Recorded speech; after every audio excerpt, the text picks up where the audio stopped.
Thank you very much. Thank you all for being here. And Dr. Thomas, you are an elegant speaker, and I really it's hard to follow when you get two guys like that. But let me try.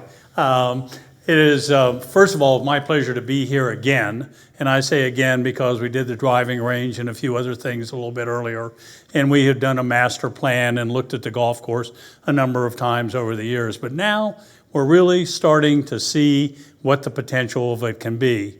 And when I think back about the really beginning process of the design, and we started to work in the initial design of the golf course, typically when you get developers, they would take something like the quarry and want to put the housing by the quarry, by the water, and then put the golf course back away from it.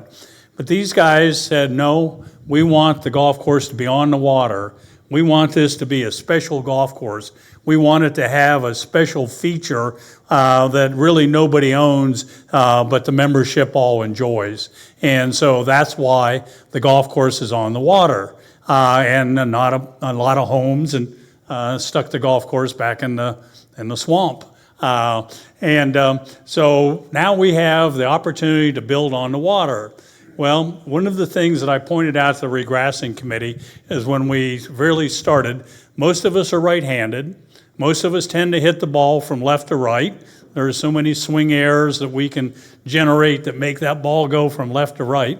So we put the water on the left. So now the better players, they have to think a little bit about when they make the ball go right to left, a smarty Alex, because there's a little more water over there.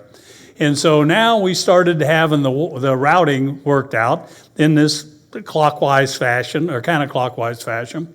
And so now it's trying to set each individual hole and make it as unique and different as we could. And we did that in several ways. One is with the bunkering, and we tried to use the bunkering as an accent out on it, out on the landscape. Secondly is the landscape plantings themselves, actually the vegetation that's out there.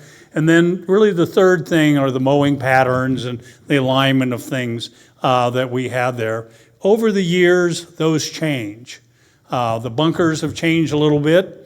And typically now that when you redid the bunkers a year or two ago with the Capcon, which is capillary concrete that's underneath the sand, you're very familiar with that, I think. But the mowing lines are the next thing. As we went around today, we noticed there were chances where tees had gotten misaligned, where the hole could play a little nicer if we moved. All we're doing is moving the mowing lines over.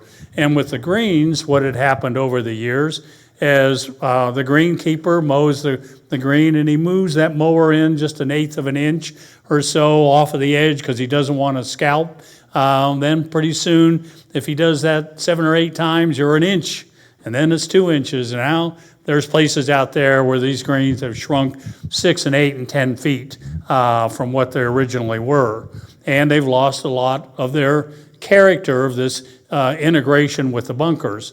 And so this is an opportunity to regrass these greens, put them back to where they were, and try to get this integration that we talked about.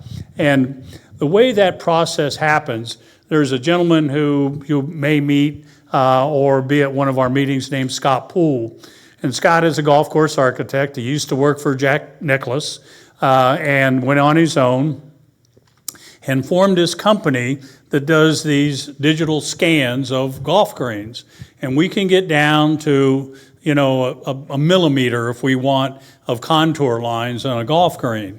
And so what we intend to do, if this project is approved, is the first thing that will happen is Scott Poole will come and he will digitize all of the greens.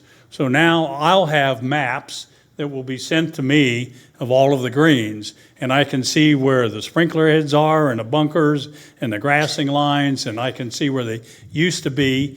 And now we'll go through and I'll draw what we want to put the grassing lines back to, which is the original golf course, plus a little here, a little there, to make it a little more interesting, and send it back to Scott. Scott will create the drawings. John Leibold's company will do the regrassing reverse engineer from those drawings back to what you have. So if you like what you have now, you're going to get what you have now plus something better, which is what Dr. Thomas was saying, is that we're going to take as good of the experiences now, and we're going to fix some of the things that over the years have not gone as well as we liked. Which begs the question, when we're going to regrass this to Bermuda away from the paspalum, why in the heck did you use the paspalum to begin with?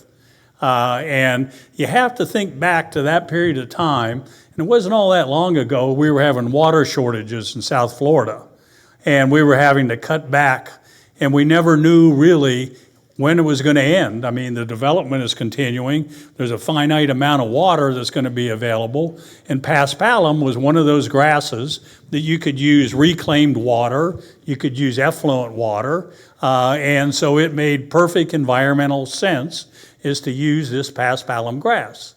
The problem with the paspalum, it can handle the water, but it's also grainy compared to the new grasses that Dr. Schwartz has developed. And it just doesn't give the ball roll. And so you're putting on greens that are maybe an 8 or a 9 on a stem meter. With these newer grasses, you can get 10 or 11. So the greens are going to pick up a little bit of speed. What that means to you as golfers, you're going to see a few more subtleties in the greens that you never saw before when you were putting on something as slow as a carpet. Now you're going to be playing on good greens. And then the second thing is the paspalum tends to get really thatchy. And if you own a property and you have a lawn, you know what thatch is. And we have a lot of it out here on the golf course. And that's what the regrassing is going to accomplish as well. We're going to get rid of that unwanted organic matter. And so now the golf course can play firmer and faster because we're not playing into a sponge all the time. And that means that now instead of trying to fly the ball all the way to the green, and when I guarantee that with Chris's handiwork as a superintendent, now you're going to have the opportunity to run it up a few places and be able to run the ball in. And so we want to not change the game of golf. We want to give you more options. We want to give you different ways to play or different ways to approach this, even to the point when we went around today with the grassing committee. We said, you know, there's a number 10 fairway, as an example. It's domed, and a ball, if it's hit short, tends to want to run off to the left and run down to the water. Is there anything we can do? Yes, there is, and we're going to fix that problem. And there are a number of greens where the fall off on 12 is an example, I guess. And can we fix that? Yes, this is our opportunity to fix that. So when Dr. Thomas kindly says that you're going to have a golf course better when we're done than you have now, he's absolutely correct, because we're going to fix those little tweaks and nuances that just make it pleasurable and you're not sure really why. Now, number 6 green, hey, I will take full responsibility for whatever your negative thoughts are on number 6 green. Matter of fact, my old friend, and the first thing that a golf course architect learns is rule 1. Given a choice of saying something bad about a person's golf course or something bad about their spouse, always choose the spouse. Because they know there's things wrong with the spouse. But the golf course, people fall in love with their golf course. And sometimes they don't see those blemishes that we're looking for and we're looking at and we want to correct.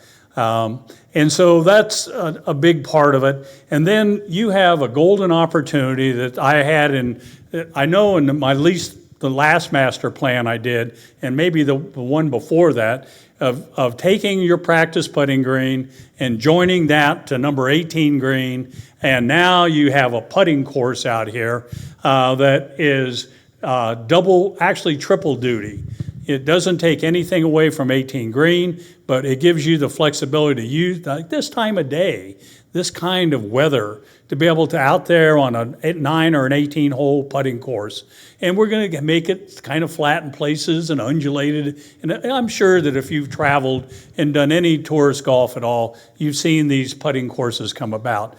Yours is ready-made, and all we need to do, and it's in the budget, and all we need to do is implement that. And so, again, it's my pleasure to be here, to be part of this team, to add my input and carry it forward. And as my old friend Pete Dye used to say, when people say, well, would we really need to change that?